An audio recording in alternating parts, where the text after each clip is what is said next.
Alright guys, I'm going to take you through a couple examples on how we can find radius when we know the volume.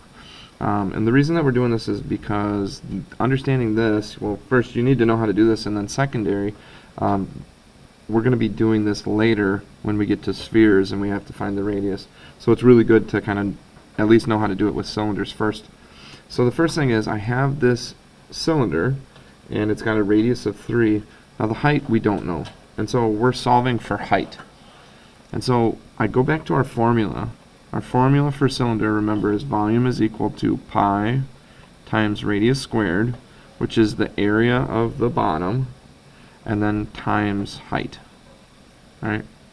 And so I'm going to use that formula to find what this height is. Height is the variable that we're going to solve for. So here's what I'm going to do. I'm going to plug in the information that I know. I know my volume, so 65.94, 94, that replaces the V, equals pi times, and I also know my radius, so that'll be 3 squared times h. And what I need to do is I need to get this by itself. So what I'm going to do is I'm going to do this just one thing at a time. I'm going to divide by pi, 3.14, and if you do it to one side, you got to do it to the other side. And that's going to cancel here. I'm going to grab my calculator here, and I'm going to put in 65.94 divided by 3.14. That's going to give me exactly 21. So now I have 21 is equal to 3 squared times height. Well, 3 squared is just 9.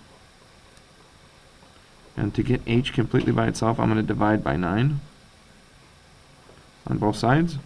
So I would have 21 divided by 9 gives me 2 1/3. H is equal to 2 1/3.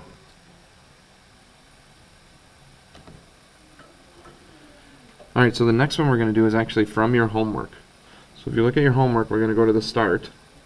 And this one's got a radius of 3, and this one's got a volume of 282.6, which means what we're solving for is going to be height again. So, remember our formula is volume is equal to pi times radius squared, and remember that's this area of the circle, and then I'm going to times it by height. Okay? So, all you do is fill in the information that you know. We know the volume is 282.6. 282.6 is equal to, right, that's my volume, pi times radius. Radius again is 3. 3 squared times the height. Okay? And we're trying to get h by itself. 282.6 is equal to pi times radius squared. I'm just going to rewrite this again. 282.6 is equal to pi times 9 times height, right? I took 3 squared and I changed it to 9. Alright, let's get h by itself. So I'm going to start by dividing by 3.14. 3.14.